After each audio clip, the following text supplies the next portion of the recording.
Olá, seres não identificados. Aqui quem vos fala é João Iago e eu vou guiar vocês para mais uma jornada por Baira. Antes de mais nada, é importante ressaltar que essa é a segunda parte do segundo capítulo. Então, se você não viu o primeiro capítulo nem a primeira parte do segundo capítulo, voltem aí para vocês conseguirem acompanhar o nosso procedimento. Sem mais delongas, vamos ao capítulo.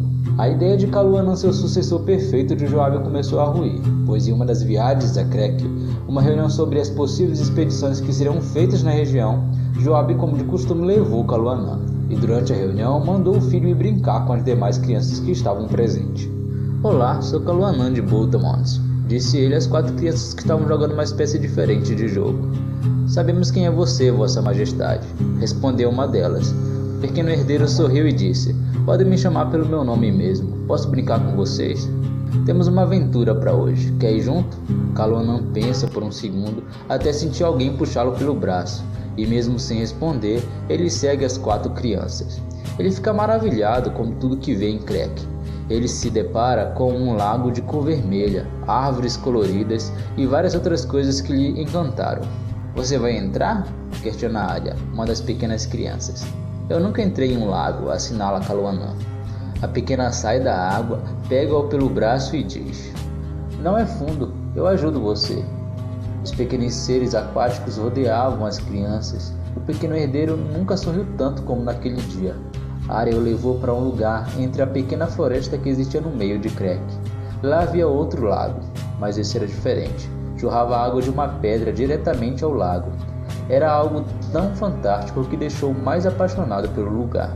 Seu pai quer levar essa água para abastecer todas as regiões de seca. Ele vai destruir esse lugar, disse Arya com um tom baixo e triste. Mas por qual motivo? Esse lugar é maravilhoso, ele não pode fazer isso, responde Kaluanã assustado. Os dois ficam conversando sobre a pedra até perceberem que os azimuthos da atmosfera começaram a brilhar. Saíram correndo e assustados. Por que a pressa? Disse a menina para Kaluanã. Meu pai, ele deve estar preocupado, ele não sabe onde estou.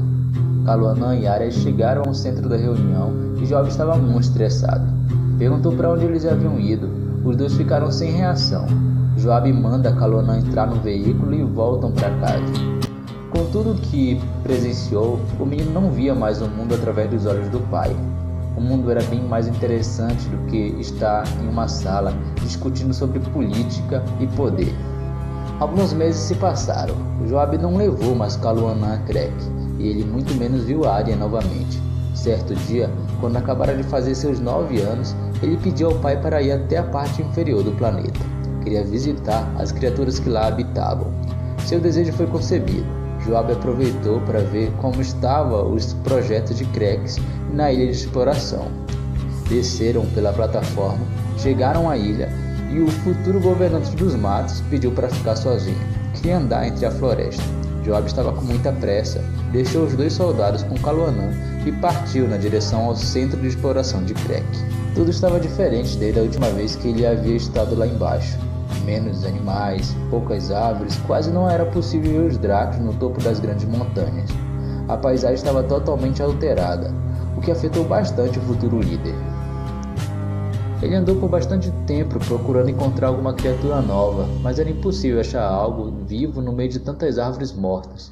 Ele escuta uma voz vindo de trás de uma das árvores secas. Triste, não é? Quem está aí? Questionou o abatido aniversariante.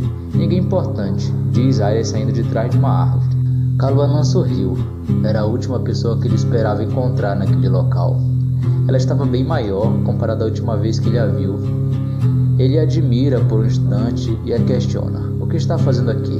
Vim com meu pai. Ele está muito empolgado com as explorações aqui embaixo. Ele acha que o povo de Hakast nunca mais vai passar dificuldade, pois aqui teria tudo o que precisamos. Ela responde com um peso na fala. Alguém está pagando o preço pela sobrevivência do povo lá de cima. Estamos destruindo esse lugar incrível por puro egoísmo. Kaluanã fala enquanto procura alguma coisa em meio às folhas caídas no chão. Seu pai é alguém do poder. De Krek? Ele é o governante de Krek, responde Arya citando de árvore de tom avermelhado. Eu queria muito voltar em Krek para ver você, mas meu pai não permitiu, falou Kaluanã enquanto ia ao encontro dela. Kaluanã se assusta com os soldados correndo em sua direção. Um deles o segura e o leva em cima de um animal de 4 patas e penas por todo o corpo. Tinha asas, mas não parecia que conseguia voar, levando-o antes mesmo de poder se despedir de Arya. Ele olha para trás e não consegue vê-la. Ela tinha sumido antes mesmo dos soldados chegarem lá. O que está acontecendo? Alguém pode me responder? Kaluanã grita. Chegam até a plataforma onde os soldados diz: precisamos tirá-los daqui em segurança. Onde está meu pai? Kaluanã indaga. Ele começa a chorar. A plataforma começa a subir, mas ele não vê mais ninguém indo no meio da floresta desmatada. Quando ele chega na parte de cima, o exército dos matos estava pronto para descer. Era tantos que parecia que Hakart estava sendo invadida. O pequeno Kaluanã ficou sem reação. Queria saber o que estava acontecendo. Sentou à beira de um monumento gigantesco que era o símbolo da força dos matos. Ele ficou lá esperando alguma notícia. Algum tempo se passou até que ouviu a plataforma subir novamente. Correu para ver o que estava vindo e viu o pai deitado como se estivesse dormindo, em meio a várias cabeças de Dráquios. Os soldados chegam, saem da plataforma, 4 deles carregam Joabe.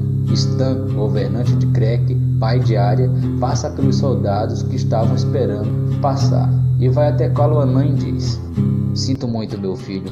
Seu pai foi um grande líder e defensor de Hakart, mas ele não resistiu. Kaluanã não conseguiu entender ou só não queria acreditar que seu pai haveria partido. Não conseguiu entender como isso aconteceu. Os Dráculos não iam até a ilha, não tinha acesso a ela. Sempre estava muito protegida. Não poderia ser verdade. Várias dúvidas vieram e ninguém conseguiu tirá-las de sua cabeça. Joabe era o único que fazia Kaluanã se sentir seguro. Era seu melhor amigo, que ensinou tudo o que sabia. Perdê-lo foi tão difícil de aceitar. A cerimônia de despedida foi bem dolorosa. Kaluanã teve que viajar 7 sóis ao lado do pai morto e da mãe em uma tristeza profunda, até chegar ao Lago Santo. O lago se encontra no último continente, chamado de Kaba. Milhares de matos de todos os locais de Hakart foram para se despedir de Joabe. Kaluanã nunca tinha ido em uma cerimônia de despedida. A tristeza impediu de admirar a beleza do lugar, como a água caía e desaparecia. O corpo de Joabe foi colocado em uma espécie de objeto que flutuava na água. Coberto com o manto de líder do planeta, ele foi se afastando da margem do grande lago, até chegar em uma queda d'água. Todos cantavam uma música que Kaluanã nunca havia escutado. Em meio à música era possível ouvir vozes pedindo que Joabe tenha uma boa viagem. As lágrimas começam a descer no rosto do futuro líder. Sua mãe abraça-o e ele começa a prestar atenção na letra da música. Por que partiste, meu querido? Que os deuses querem convocando a sua presença, deixando os que pedem por mais um minuto com a pessoa amada. Mas a vida em um segundo o leva pelas águas.